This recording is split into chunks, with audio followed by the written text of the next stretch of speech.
Kalau lo mau bertanya mesti gimana sih sebelum masuk perusahaan gitu, apa yang harus dipertimbangkan, dan kalau lo misalnya dipecat atau bagaimana saat lo harus memecat, nah ini kayaknya orang yang tepat. Kalau digantiin sama orang yang mungkin exposure-nya tuh cemerlang gitu secara prestasi kan, mungkin publik nggak reaktif. Sama halnya dengan di perusahaan ada karirnya mentereng, dipecat sama Anda. Pernah Mas? Ketua Serikat Pekerja juga pernah, CEO juga pernah. Mecat CEO? Hah? Gimana sih ceritanya? Ya gini.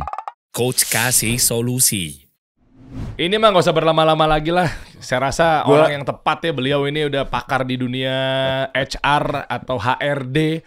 Dan sebenarnya gini, dari pelajaran penting itu ya, pelajaran bahwa kapan aja bisa dipecat. Wah. Ya, makanya gue sekarang pakai ini biar gue gak dipecat sama kasih solusi. Malah gue aja gak pakai ya.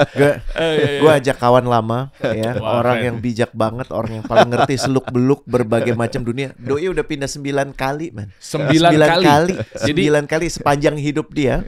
9 kali kalau perusahaan kecil mah ya raksasa, majority gede-gede semua. Dan kalau lo mau bertanya kenapa sih mesti gimana sih sebelum masuk perusahaan gitu, apa yang harus dipertimbangkan, dan kalau lo misalnya dipecat atau bagaimana saat lo harus memecat, nah ini kayaknya orang yang tepat. Mas Marlan, selamat bergabung. Thank you. Makasih udah menyempatkan diri hadir. Terima kasih kembali. Jadi kan Bos Marlan ini kan bisa dibilang direktur di perusahaan BUMN ya, di bidang HR. Nah, ya oke. Kenapa akhirnya saya buka dengan sudah terlanjur dipecat oleh PSSI, ternyata Sintayong bla bla bla bla, ini kan berita di mana-mana nih. Lo cari pembenaran atau bukan. Lo pasti kubu Sintayong. Bukan. Enggak, gua kubunya Pak Erick Thohir. Oh, kubu Pak Erick. Kemana Pak Erick Thohir? Beliau pasti punya pikiran yang tajam terhadap bangsa kita. Oke? Anda di BUMN. Oke, di direksi di salah satu perusahaan BUMN, Pak Erick menteri BUMN. Dan Pak Erick baru memecat orang yang bisa dibilang nomor 1 di persepak bolaan Indonesia, pelatih kita nih. Nah, ini kan keputusannya kan wow. Ya, makanya saya pengen tahu nih, kultur-kultur yang ada minimal kita kecipratan lah ilmunya lah. Ini kan maksudnya kan ini kan lagi rame nih. Ini bukan keputusan asal-asalan pasti kan. Itu pertimbangannya kan ya kita tahu lah muara akhirnya pasti kan gimana cara Indonesia berunjuk gigi nanti di Piala Dunia apa segala macam gitu kan. Nah, maksud saya ini kan tapi malah jadi kontra kayaknya itu. Kelihatannya ya kan, yang Sintayong mania apa sih namanya, mungkin nama fans klubnya lah ya. Enggak, gue Kamania. Woi, Kluivert. Woi, keren. Pas banget lagi ya. Pas banget lagi ya. Berarti Anda tuh ada di kubunya Patrick Kluivert ya. Tapi katanya belum ada prestasinya Patrick Kluivert. Enggak, saya coba kontradiktif aja. Maksudnya kan, kalau digantiin sama orang yang mungkin exposure-nya tuh cemerlang gitu secara prestasi kan, mungkin publik nggak reaktif. Nah ini kan sama halnya dengan di perusahaan ada karirnya mentereng, dipecat sama Anda. Pernah Mas? Oh seru. Pernah mecat nggak Mas? Pernah dong. Ketua Serikat Pekerja juga pernah, CEO juga pernah. Mecat CEO? Hah? Gimana sih ceritanya? Anda posisinya sebagai C-level juga sama, jadi setara. Tapi mecat? Ya. Mecat CEO? Lewat komisaris tentu saja ya. Tapi yang mengeksekutnya dengan kenapa? Kalau boleh tough diceritakan. Ya. Tapi ini ya, nomor 1 saya klarifikasi. Iya. Posisi saya di BUMN adalah sebagai senior vice president HC Human Capital. Saya komisaris di anak-anak perusahaan gitu ya. Jadi dan saya baru 2,5 tahun di BUMN. Jadi nanti mungkin nggak bisa banyak juga. Saya punya pengalaman di multinational company, Canadian company, Australian company, Thailand company, dan local company, dan masuk BUMN 2,5 tahun. Jadi di penggalan akhir ini di BUMN. Betul. Oke, menarik tuh justru. Tambah menarik. Jadi sangat updated pemahaman tentang BUMN-nya. Hopefully ya. Dan saya bahkan bisa beri masukan sih, karena BUMN ini kan as we know in very challenging situation gitu ya, kompet dengan swasta. Nah itu culture yang perlu dirubah. Tanpa bermaksud menyinggung siapapun, kita bisa bahas nanti. Balik pertanyaan tadi yang agak apa tadi? Kontroversial. Ini jadi banyak yang harus yang ditanya mana dulu gitu. Yang mana dulu yang harus saya gimana ceritanya mecat CEO gitu kan? Iya. Dan Anda dipercaya sama komisaris gitu. Ya gini. Jadi mungkin atau basis memecat gitu ya. Dan perusahaan besar juga lagi. Ya. Tepatnya gini ya, supaya tidak menyinggung siapapun dalam konteks ini gitu ya, lebih penting lesson. Dia mah seneng Pak menyinggung. Ya lesson learn-nya aja gitu. Mecat ketua serikat pekerja, jangan ada ketua serikat pekerja pada kecewa juga. Tapi yang penting basisnya, why-nya itu. Why memecat? Iya. Oke, why nah ini gitu penting ya. nih ya guys ya. Why-nya aja. Karena kalau lo punya ini lo bisa dipecat gitu kan. Oh, iya. Why, the why. Ya, mungkin izin kita Yes. coba, saya boleh bongkar dulu CV Anda. Yes. Jadi biar publik juga Boleh. makin yakin bahwa siapa sih yang berbicara nih. Ya, silakan, jadi kan silakan. urusannya soalnya ini Tapi kan secara sensitif. suara udah meyakinkan banget dong. Suara radio banget. Iya, benar. Rambut perak lagi. Perak. Perak, silver hair. Keren. Saya terus apresiasi juga ya kinerja Anda di Jawa Tengah ya, karena sudah lama juga menjadi gubernur Jawa Tengah. Ganjar. Oh, sorry, saya salah orang. Sorry. Saya tidak mau masuk politik ya. Gue giringnya ke sana ya. Nah, karena pembahasannya sensitif, Ya, kan efisiensi, Ya, pecat, betul, kan denger begini kan, Ya. mungkin lagi nonton, maaf ya, ada yang baru di PHK. Ya. Kan ini kan sensitif sekali, Betul. makanya saya pengen coba naikin tingkat kepercayaan publik atau tingkat kepercayaan audiens bahwa siapa yang berbicara. Oke. Jadi mereka jadi cooling down dulu nih, jangan reaktif dulu bentar gitu ya. Yes, Meskipun ya kalau ujung-ujungnya subjektif ya udah, tapi kan memang Ya. kita udah mengasih tahu bahwa ini beliau siapa. Ya. Coba kita lihat ke CV-nya. Wah, Sumarlan Wibawa, sangat wibawa sekali dari mulai suaranya. Thank you. Iya. Thank you. Coba kita ke bawah. Boleh. Biar memang sesuai alur proses gitu kan Yes, ceritanya. yes. Oke. Panjang bener ya. Luar biasa. Ini versi singkat Der. Kalau Versi panjang singkat. bisa 10 halaman kayaknya. Wall skripsi kali ya. 3 Coba. pages lah. Ayo. Nah ini Dari sini ya. perusahaan Australia. Nah, Ya. saya mau ke tahunnya dulu bentar, Pak. Yes. Karena ini menjadi satu stigma negatif. Ya. Selalu jadi bahan pembahasan ketika kita interview pekerjaan. Nah, ini karena Anda Ya. dan saya coba pengen dalam tanda kutip jangan-jangan membackfire-kan Anda. Wow, gila bahasa gua kurang ajar sekali ya. Ini kan Yes. ini berapa tahun nih? Coba. 8 years. 8 8 tahun. tahun. Nah, Yes. oke lah, 8 tahun. aman lah. Ya kan 8 Aman, tahun. Nanti kita bahas perusahaan. Yes. Oh ini Inco ya? Inco. Sorowako Cip. Ya, Vale Inco. Gede-gede banget The perusahaan Canadian nih. company. Ya. Oke, ini 4 tahun. 4 tahun, 5 tahun. Ya, 4 Lanjut, tahun, ya kan? 2 tahun. 2 tahun. Ini tambang Thailand. Sampurna. Sampurna 2 tahun juga. 2 tahun.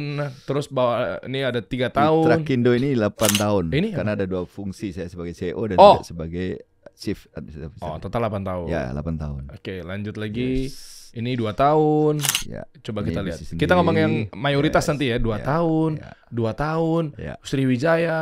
BOD. Oke, Taman lanjut. Safari. Taman Safari 2 Ya. tahun. Yes. Dan seterusnya. Yes. Nah, sebelum ke perusahaan yang gede-gede banget ya, akhirnya jadi ke Semen, Sriwijaya, macam-macam lah, ini ada multinasional company juga tadi saya lihat. Ya. Ada 2 men, ada Iya, 3 iya. malah. Nah, ini kan waktu yang singkat-singkat ya, Pak Marlan. Ya. Dan Ya. justru saya mungkin atau mungkin teman-teman lah ya, yang paling banyak berkiprah, yang suka pindah-pindah pekerjaan itu pasti kebentur sama orang HR. Yes. Selalu menyudutkan ketika kok cuma setahun? Kenapa kamu? Punya masalah apa kamu di sana? Kan gitu ya. Betul. Nah, tapi sementara Anda di kiprah sekarang ini pun juga 2 tahun juga. Ini menjadi momok gitu loh. Mungkin bisa klarifikasi apakah tahunnya sebenarnya atau kinerjanya Ya. atau apanya nih yang akhirnya menjadi satu pertimbangan HR gitu untuk melihat bahwa kamu kepilih gitu loh. Ya. Nah, mungkin dari situ kali kita Oke, berangkat ya. siap. Hmm. Yang pertama, kalau dilihat detail, saya 8 tahun di perusahaan Australia. Itu banyak belajar. Lesson learn-nya banyak itu. Oke. Learning curve-nya banyak. 4 tahun, 5 tahun di perusahaan Kanada. Learning curve-nya banyak. Kemudian masuk di Thailand Group, nggak banyak belajar. 2 tahun. Kemudian di Sampurna Group, 2 tahun juga cukup lah. Masuk Trakindo Group, yang gede juga 8 tahun. Saya banyak belajar. Learning curve-nya banyak. Oke. Kemudian masuk 2 tahun saya bikin bisnis sendiri, jadi dosen, jadi pengajar gitu ya. Itu cukup. Sekarang saya punya bisnis, saya juga dosen juga, itu good time for me untuk 2 tahun itu. Saya pensiun di 46. Kemudian 2 tahun di Sriwijaya karena direktur dikontrak juga. 2 tahun kontrak. Jadi memang ada reasonnya. 2 years kontrak, ya kan. Oke. Kemudian masuk Taman Safari sama juga 2 tahun kontrak gitu ya. Lanjut tidak itu kan keputusan 2 sisi. Oh iya. Ya. Mau dilanjut atau enggak? Yes. Tapi full, saya selalu memenuhi kontrak. Oke. Jadi tidak pernah dipecat di tengah jalan, nggak pernah juga. Oke. Ya itu yang penting ya. Nah jadi reasonnya harus strong. Kenapa kita pindah gitu ya? Biasanya kalau udah learning curve-nya cukup, kontribusinya kayak udah cukup nih, udah optimal nih. Saya cari tantangan baru gitu ya. Lebih tepatnya begitu. Jadi bukan karena dipecat karena ngelanggar, nggak ada satupun. Karena mencari sesuatu yang lebih gede, peran lebih besar, kontribusi lebih besar gitu. That's the point. biar rada kontroversi dikit. Silakan. Yes. Siap. Duit Mas, duit. Tadi kan gitu. pencet sesuatu yang lebih gede. Oh, yang gede Iya. itu duit maksudnya. Tidak selalu, be honest, tidak selalu. Oke. Jadi kadang-kadang ya selama kita kebutuhan tercukupi tidak selalu. Apalagi di level-level sudah di C-level ya. Saya masuk C-level kan di usia 40-an tuh. Begitu masuk C-level, istilahnya kebutuhan dasar terpenuhi buat saya oke ya. Bukan berarti tidak butuh duit ya. Tapi kan ada kebutuhan dasar yang kita tercukupi gitu ya. Jadi tidak sama. Tidak akan sama. Saya dari swasta masuk BUMN, saya turun. Di mana Mas? Diulangi. Jadi kebutuhan dasar waktu masuk ke C-level kan sebenarnya kita udah cukup lah istilahnya ya. Untuk saya punya anak, nyekolahin anak 2 di luar negeri, itu dengan di C-level cukup lah. Selama hidup kita tidak ngawur-ngawur juga. Dan saya punya bisnis juga. Itu Saya penekanan juga ya desain, supaya ya. hidup lo nggak ngawur-ngawur, tolong ya. Ya.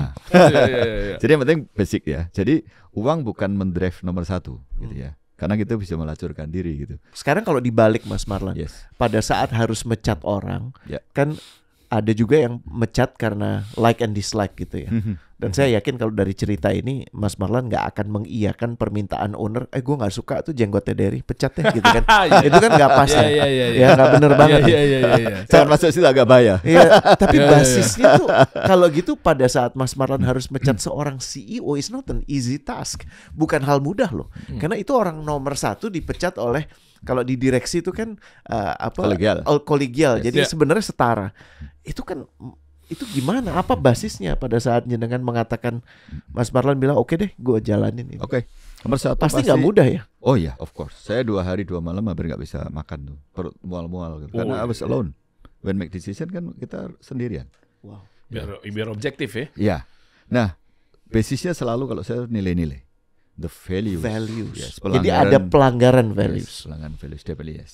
Values apa Mas? Value perusahaan, values Values perusahaan dan norm. Kan biasanya perusahaan itu juga biasanya kan dekat dengan norm universal ya. Iya Bisa kita bicara ethical integrity. Dalam BUMN ada akhlak gitu kan. Kalau bicara amanah, ya sorry ya saya agak cerita dikit, BUMN kan ada akhlak. But I love it. Akhlak itu kan A-nya amanah. Di dalamnya ada etika, integritas, kejujuran. Nah, kalau udah ngelanggar itu buat saya sih no.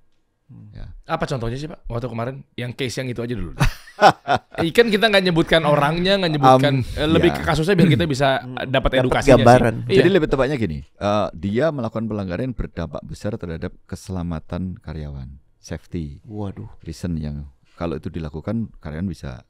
Nah, kalau CEO melakukan pelanggaran safety atau keselamatan gitu ya, itu akan berdampak bagaimana kalau pemimpinnya melakukan pelanggaran dan dibiarkan. Itu kan dampaknya bisa fatality, bisa macam-macam gitu ya. Itu. Jadi itu termasuk etika, safety, keselamatan kerja tuh. Itu menyangkut nyawa, menyangkut ya, jadi itu penting. Ini pas di mana? Di Trakindo maksudnya? Kan keselamatan kerja. Saya tidak kan? mau menyebutkan satu company, tapi supaya bukan di tidak ada yang Trakindo. tersinggung, supaya ada tersinggung. Karena bukan. almarhum ayahku juga Bukan. dulu salah satu yang Trakindo ikut salah di satu yang Trakindo. keren. Enggak, soalnya kan saya dengar ada kayak safety first ini kan nggak jauh-jauh dari alat berat maksudnya. Bukan yang itu aja sih Der, lebih ke kalau gue coba membaca ya, apa kan ada pesan literal sama ada pesan batin. Oke. Yang dimaksudkan beliau pesan batinnya tuh begini. Jadi CEO itu harus jadi soko guru lo tuh jadi contoh buat semuanya. Perangai lo, perilaku lo harus merefleksikan bukan cuman yang standar tapi bahkan yang terbaik. Yes. Nah, itu nggak dilakukan bahkan dilanggar. Jadi contoh-contohnya yang paling tanpa harus menyebut ya, saya nggak mau nebak saya ya, setuju, tapi saya supaya lebih jelas lugas teman-teman yang di sini. Bukan karena lu lupa pakai helm terus dipecat, bukan itu ya. Bukan. Tapi yang dimaksudkan sama Mas Marlan gini, lo CEO, lo nyolong tuh, udah jelas ya, udah jelas pelanggaran. Ya ini kan lo berdiri sebagai perusahaan gitu, atau lo ya nakal. Ada orang di bawah lo cakep dikit lo deketin. Nah itu pelanggaran yang sering kali nih sebagai orang yang sama mirip-mirip tuanya gitu ya. Beliau lebih tua sih. I will do that. And smarter and lebih mature. Slightly mature. Iya. Gue belum mature soalnya. Itu yang sering terjadi itu.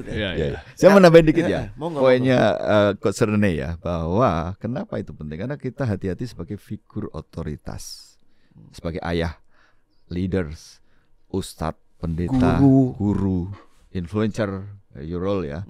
Hati-hati karena kita, omongan kita, tindakan kita, perilaku kita itu akan diikuti oleh anak buah Dan akan kalau kita orang, anak-anak kita kan masuk subconscious mind kita. Gitu ya.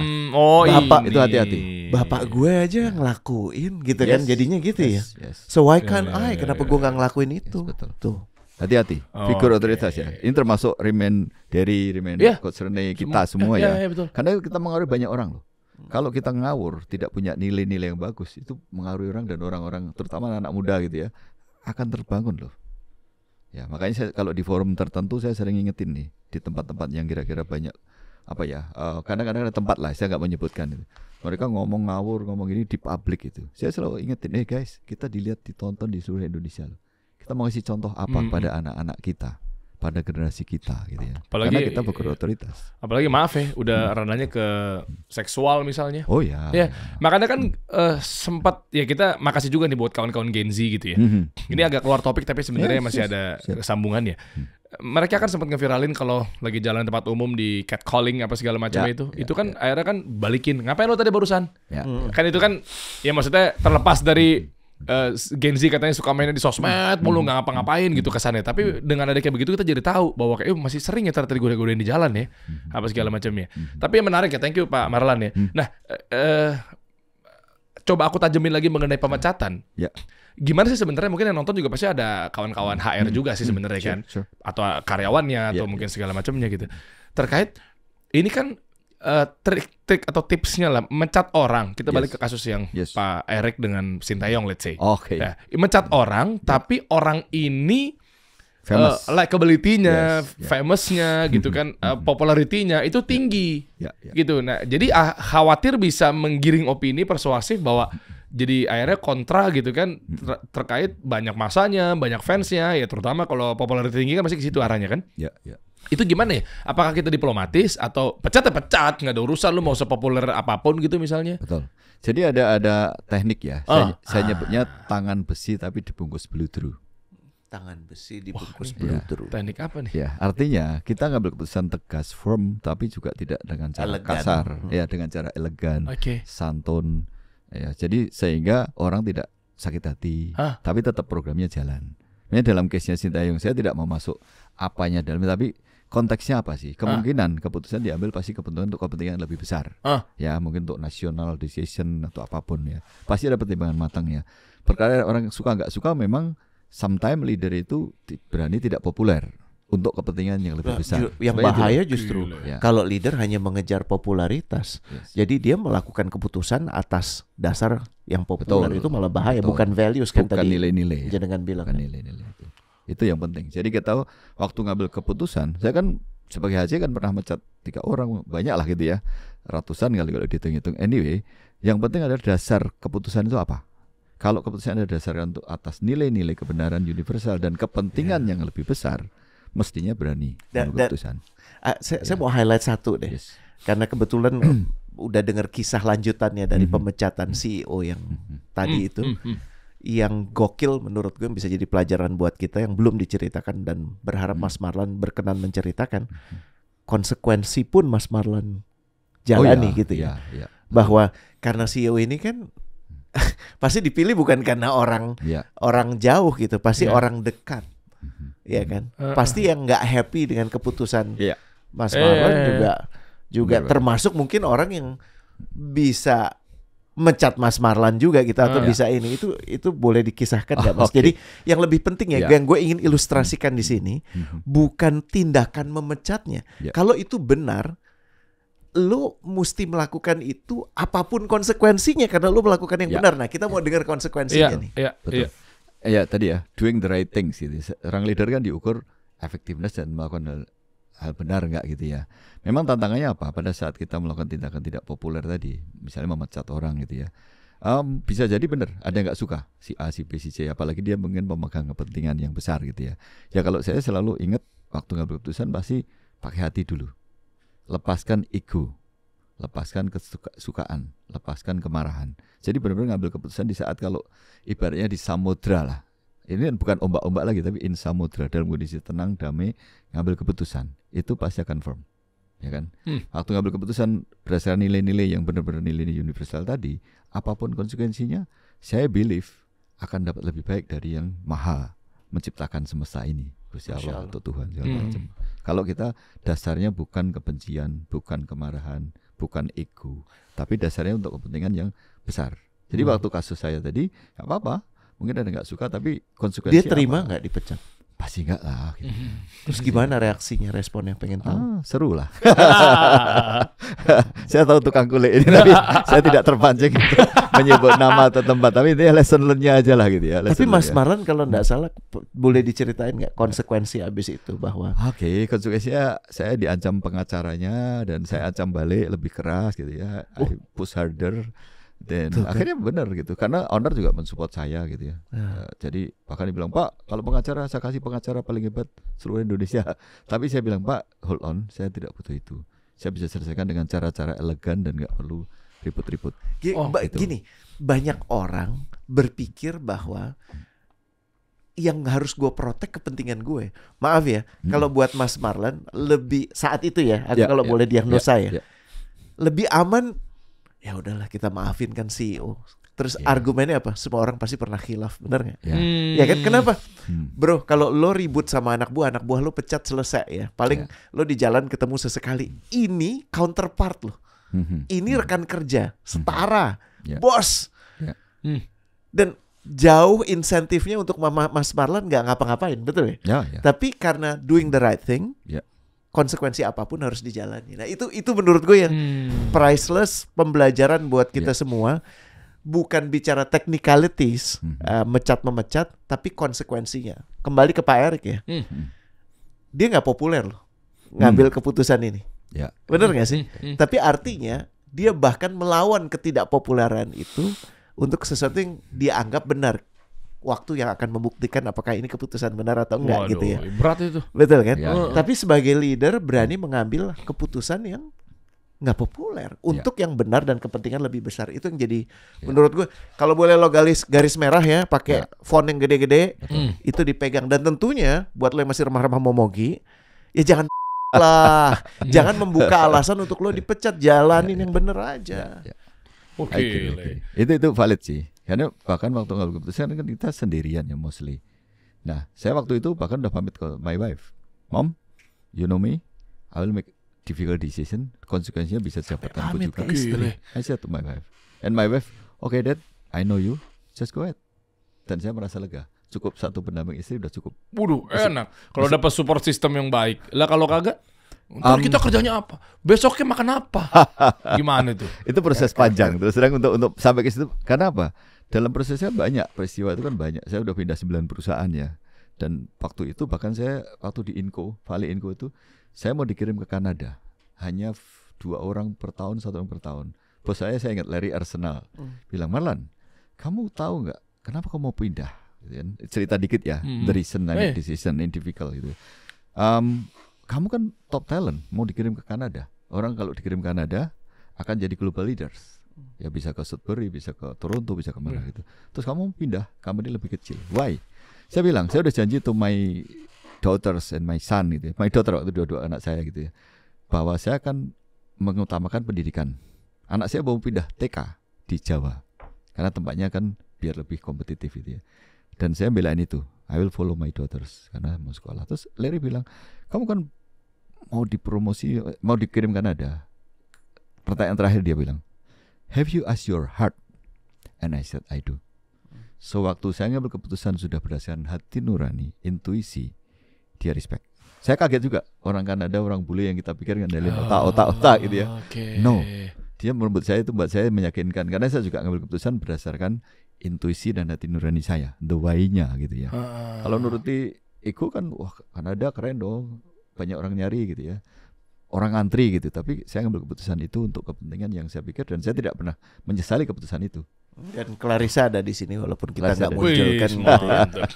Tetap Clarissa akan menjadi Clarity. di hasil ruangan dari ini Clarity ya namanya Clarissa. Iya, itu dia. Kan? Tapi yang Mas Marlon bilang jadi teringat buku Simon Sinek, boleh Start with the Why. Okay. Ini aplikasi nyata bagaimana kita menavigasi kehidupan. Mas Marlon udah punya clarity, conscience bahwa saat gue bekerja itu untuk keluarga, jadi keluarga yang dikedepankan. Kepentingan keluarga dalam hal ini anak dikedepankan, walaupun konsekuensinya adalah saya nggak mendapatkan apa yang dipersepsikan oleh dunia hal keren. Betul. Pindah kerja ke Kanada, naik pangkat, it's all start with the why. If your why is clear, then everything is clear gitu. I agree that. Iya kan? Yes. Dan mungkin nambahin dikit ya. Waktu saya pindah dari Canadian company itu, saya turun gaji, nggak dapat fasilitas rumah, tiba-tiba jadi kere lagi. Tiba-tiba di Jakarta saya nyewa rumah, kasur nggak punya, saya pinjam adik saya kasur mulai dari nol. Di Inco tuh semua gratis rumah. Gue pernah ke sana Sorowako. Ya. Lu pernah ke Sorowako nggak? Belum. Aduh enak banget. Dekat Colorado. Oh ya? Dekat Colorado. Ada apa di sana? Di mana? Boleh ajak saya ke sana nggak? Gimana? Punya Vale Indonesia sekarang ya. Ya Vale. Iya kan? Itu asik banget tempatnya. It's ada danau, ya. Terus gimana ceritanya hidup begitu gitu loh? Kasur Menarik nggak sih. punya gitu. Ya. Gimana ngebangun lagi? Ya. Maksudnya kan, maaf ya. Ya. Ini mungkin kalau gue ngomong ini bapak-bapak tidak akan suka ya. Bela-belain nurut apa mau anak, tapi ternyata malah nyusahin anak. Nah, sebenarnya bukan mau anak ya. Saya lebih tepat saya sendiri. Ya, Ya, tapi artinya, jadi I found my keluarga jadi way. pada ngerasa susah gitu. Enggak, mereka happy-happy aja tuh. Masih anak-anak gak ngerasain susah kan? Oh, keputusan yang tepat tuh. Iya dong. Ya, Kalau udah gede mungkin ngeluh kali. Kalau Umur berapa Clarissa waktu itu? 3.5 years I think. 3.5. Oh my god. Ini baru lulus kuliah. Iya. So many years ago. Udah tua juga Mas Marlon. Oh iya dong. Sama kita ya. Sudah dewasa. Sudah meninggalkan dunia hitam. Jadi dunia putih.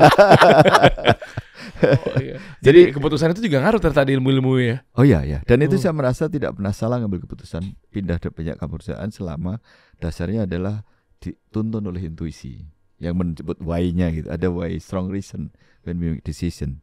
Dan saya nggak mau nyalain siapapun because my why saya sendiri itu. Dan kalau udah sendiri kan tidak nyalain istri, anak, gara-gara kamu enggak, karena udah putusan why. Dan why itu akan bagus pada saat kita connect pada yang menciptakan kita dong. Kan nggak pernah salah. Beliau yang di atas sana ya, tanpa saya mau jadi ustadz kan, beliau lebih ustadz dari saya lah. Jenggotnya lebih panjang. Kalau aku kurangnya jenggot ya. Om Indro kayaknya ustadz. Sorry tanpa menyinggung ya. Iya. Oh iya ya nggak apa-apa santai. Tapi bahwa Nggak apa-apa dia akar rambut. Iya. Tapi gini Pak Marlon, berarti kan ada ilmu ya. Ketika momentum, baca situasi, itu menjadi satu ukuran ya. Akan mungkin menjadi salah ketika kalau anak-anak sudah besar, noise banget gitu loh. Alah, hidup jadi susah. Alah, itu kan kita pengen maju juga. betul. Apa ya, distraksi dan apa ya, noise banget gitu loh. Kayak nggak disupport banget sih gitu. Padahal kita bapak-bapak ini, laki-laki ini butuh fokus bentar aja. Udah diem deh lu, jangan bacot dulu deh bentar gitu. I like that question. Oke, Keren. makasih. Pantesan dia terkenal karena pertanyaan bagus. Amin. Ya. Gini, jadi saya akan mulai fundamental. Selalu saya suka dengan fundamental things gitu ya. Anak gitu ya. Makanya saya bilang figur otoritas sangat penting. Sejak bikin anak di perut itu sudah membangun fondasi karakternya dia. Tuder. Ya kan? Suami istri menyiapkan wadah. Ya kan? Ini agak filosofi dikit lah gitu ya. Tapi ini fundamental, ujungnya masih ada. Karena why-nya dulu kan. Kalau kita udah waktu anak di kandungan kita berperilaku baik, berpikir baik, bertindak baik, anak lahir juga udah dasarnya baik. Ya kan satu. Ciptakan environment. Waktu anak-anak kecil, jangan sampai kita orang tua menciptakan trauma ke anak-anak. Ya kan? Ciptakan environment yang bagus. Saya selalu bilang ke anak saya, kalau dia adalah sekuntum bunga mawar misalnya gitu ya, saya bunga bakung, my wife bunga melati. Saya bilang ke anak saya, Clarissa, saya nggak akan buat kamu jadi bunga bakung seperti papa. Kamu jadi dokter dong, jadi kayak papa. Ya kan? Karena dia akan jadi bunga bakung plastik. Atau nggak kayak mama nih, mama kan keren, cantik, ini nih. Nanti akan jadi melati plastik. So what I ask to Clarissa, jadilah mawar, the best version of mawar. Bapak yang luar biasa ini. Nih gue yakin ya. Habis ini kita siapin kolom, siap diadopsi oleh Mas Marlon. Ya kan? Dan banyak nanti yang Oh benar itu. ini ya. Di kantor saya itu kan sering saya ajak makan Iya, di rumah kan? nih. Anak-anak tuh ada yang bilang, wah enak saudara Pak Marlan nih. Ada yang daftar jadi anak saya tuh. Iya. Saya sering ajak makan 50 orang gitu. Atau kalau kita mau monetization ya, para bapak-bapak gak berguna itu ya suruh belajar. Jadi kita bikin kelasnya mereka harus bayar dong. Bikin workshop gitu Iya, kayaknya asik tuh, Mbak. Dan saya, ya. Life harmony, work life harmony namanya. Dan saya ngomong ini kan di depan anak saya nih. Hmm. FM dia akan ngomel kan. Ya, Kita Tanya lihat aja ya, sama kita dia. lihat bahasa. ini Bener gak gitu? kalau ternyata ini mic ini udah ditarik, Oh, ngomong iya. apa kamu? Tidak sesuai sama yang di rumah kamu, gitu ya. Hah? Gimana?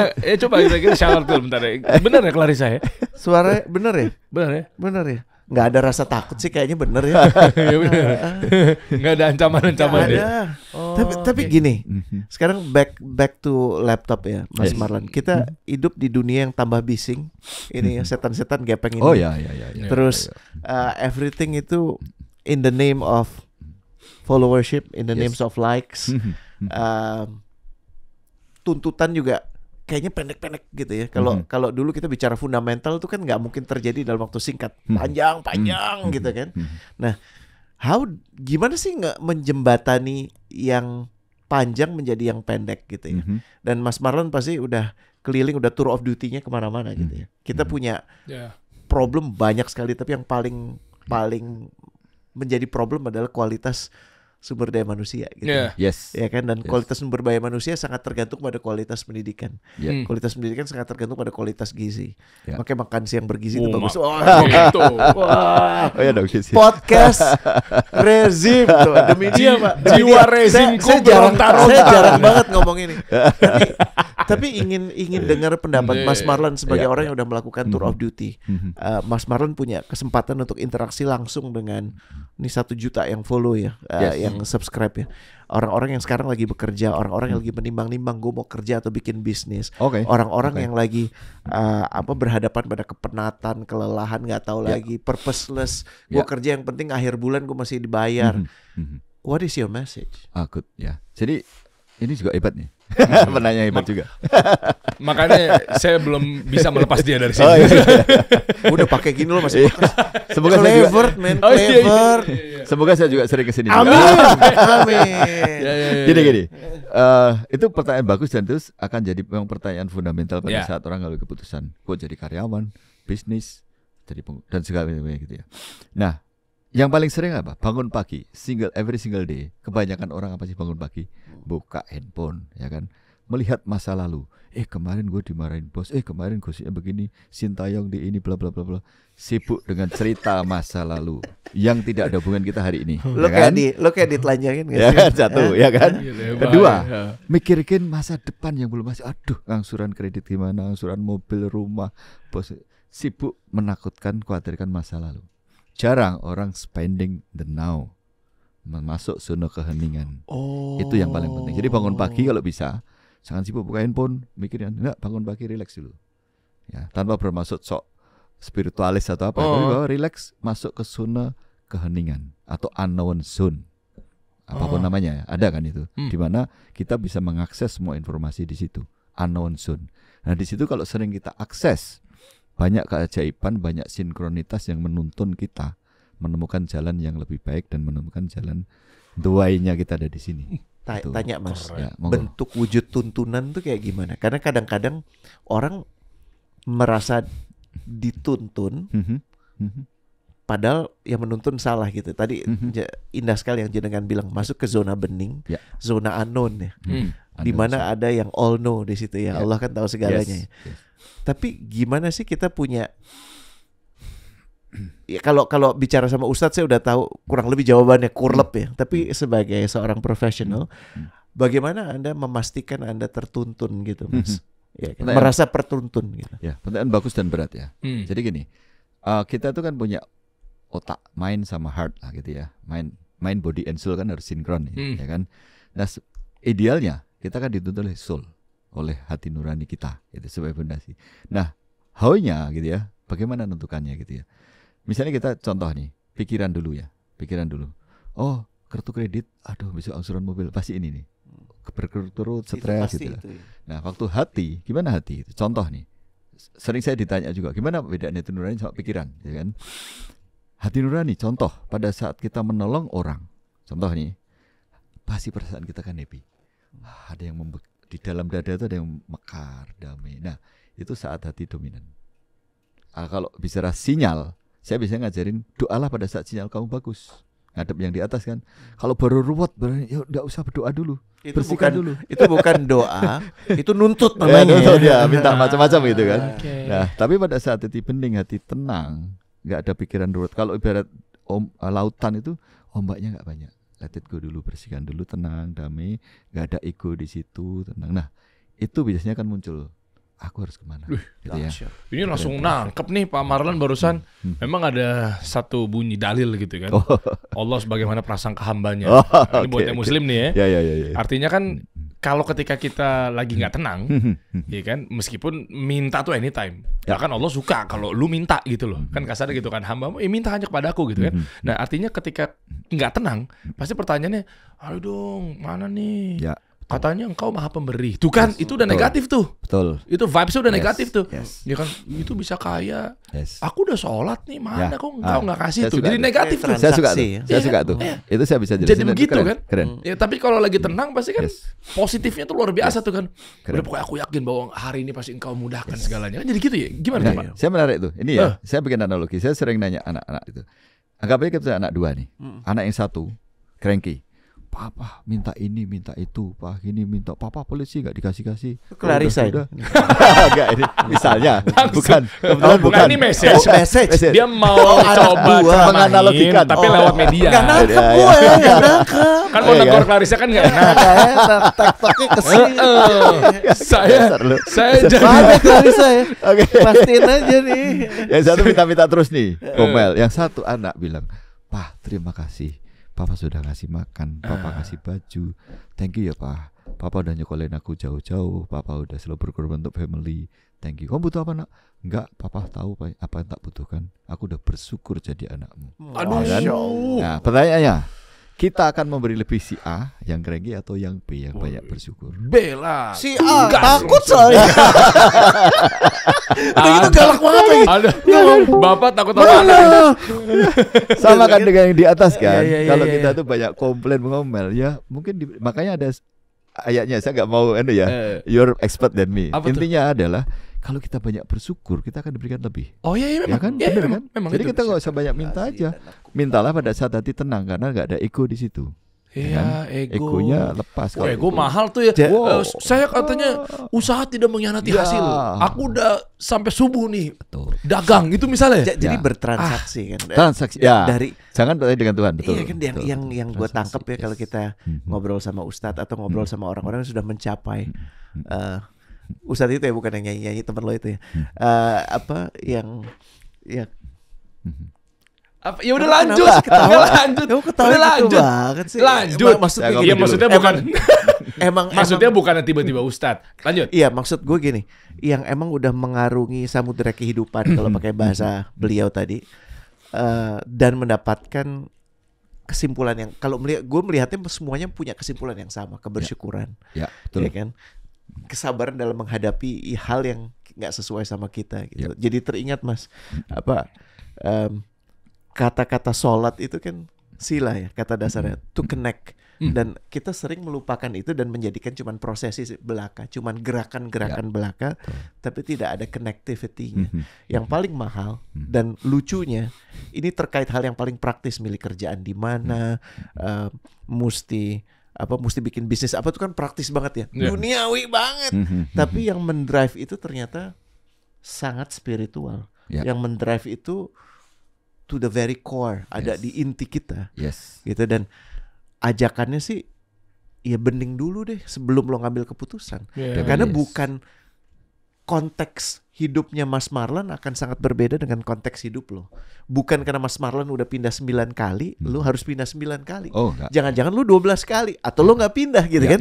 Itu kan tergantung konteksnya. Setuju. Tapi saat lo pindah didasari alasan yang benar. Betul. Ya kan? Ini ada ajakan ke Kanada, milih buat supaya anak bisa sekolah dengan baik. Ya kan? Udah baik-baik jadi chief, disuruh mecat CEO dan dijalankan. Jadi jangan kerap terjebak pada apa Oke. Tapi kenapa? Kenapa ya? Keren, Oke. keren. Ini mantap nih Coach Rene. Gini. Mantap dia. Gini. Kita ukur. Ini no settingan ya. Yes. Kita ngalir dari tadi. Di Yes. belakang juga ada Clarissa juga. Nih coba langsung aku putuskan aja begini. Siap.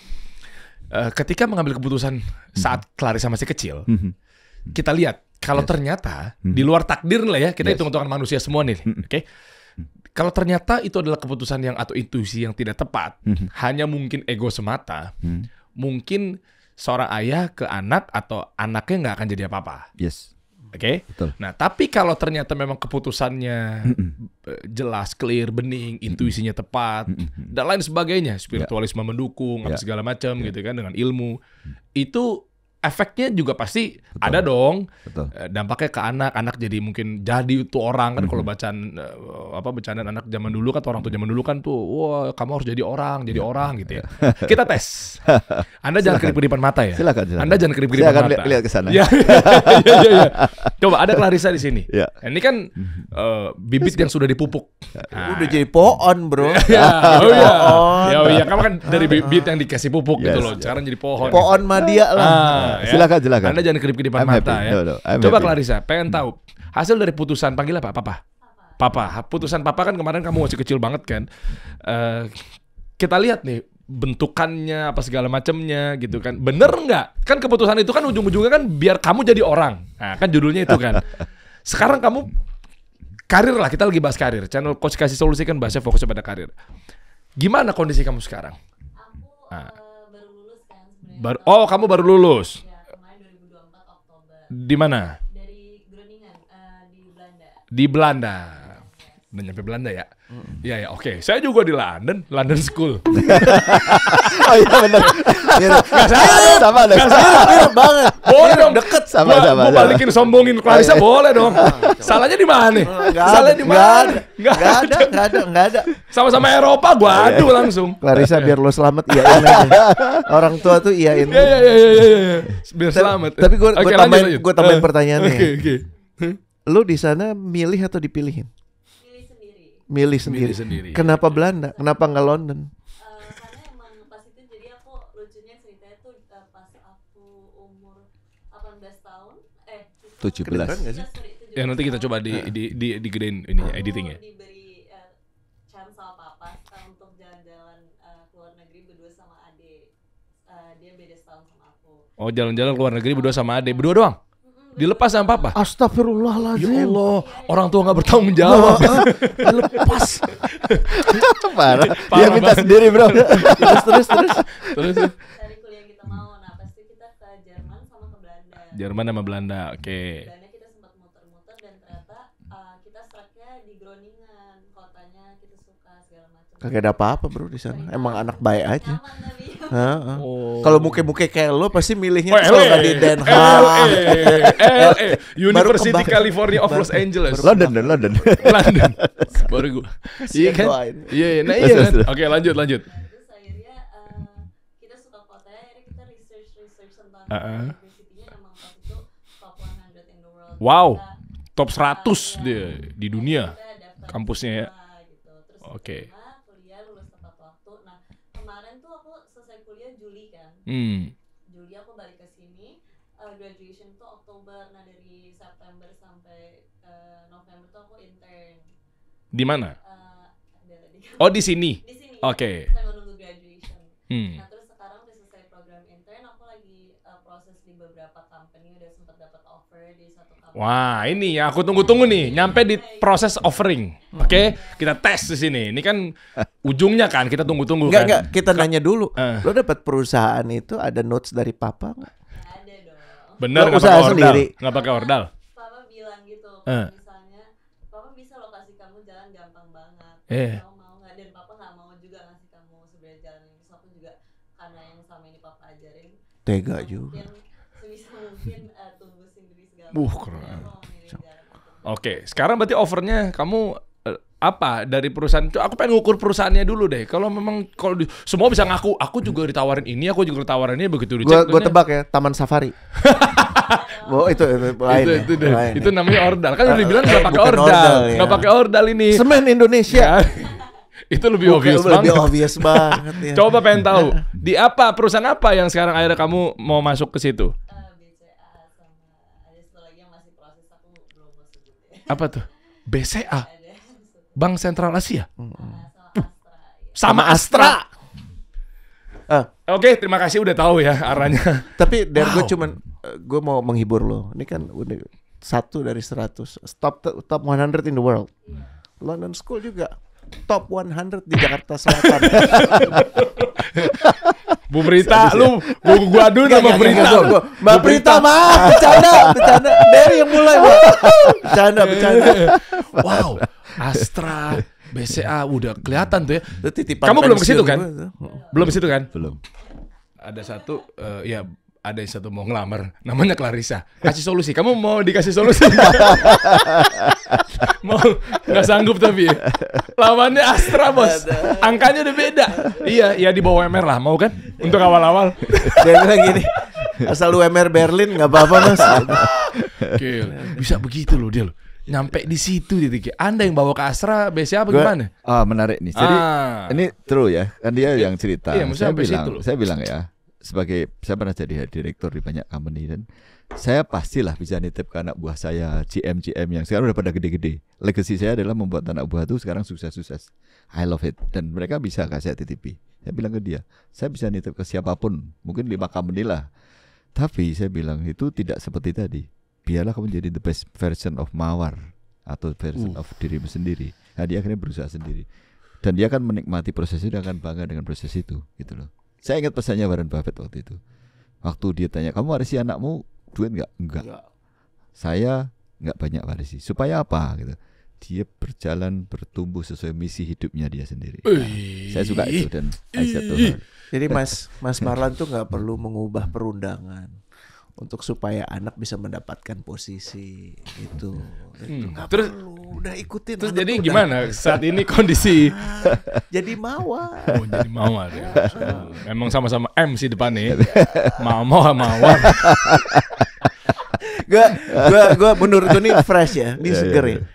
Emang apa? Ya, kalau kawan-kawan bisa ada di studio ini ya, bisa ngelihat interaksi bapak anak, ya sangat lugas, sangat dewasa, matang, dan gue berdoa kita semua bisa menarik pelajaran dari yang Mas Marlan sampaikan hari ini. Soalnya keren. That's how parenting should be, bukan maksa anak jadi apa yang bapak mau gitu, atau apa ya bahasanya ya, membiarkan anak ya wes. Apa bahasa Jawanya biak-biakan apa ya bahasa Indonesia? Iya. Serampangan gitu. Salah juga kali ya kalau dilepas. Lo anak tuh jangan diginiin gitu. Mungkin ada batasan-batasannya kali ya. Kayak sekarang kan sebenarnya gue jadi kayak yang lebih gue penasaran kan adalah kayak tinggal pilih lah. Kalau bahasa mungkin congkaknya dikit gitu kalau versi saya gitu, kalau saya ada di posisi itu ya. Gila, gue tinggal pilih nih mau BCA apa Astra ya. Udah kayak udah gitu loh. Dan udah di level itu gitu loh. Itu pilihan dia loh. Maksudnya bapaknya kan bisa udah sini aja gitu ya, gitu. Tapi nggak terjadi. Dan pasti ada self control dari Mas Marlan. Bapak insting kan pasti ingin anak mudah ya. Ada insting itu ya, insting ingin dia dapat deh yang dia mau. Itu kan harus dilawan. Dan kedisiplinan untuk terus, cara saya mencintai tough. Ini yang disebut tough love gitu. Betul. Iya kan, nggak memaksakan kehendak gitu. Jadi kamu pilihnya yang mana dari masih ada beberapa dan belum buat ada lagi. Jadi buat yang BCA Astra tahu ya, ada perempuan namanya Clarissa ya. Jangan dong.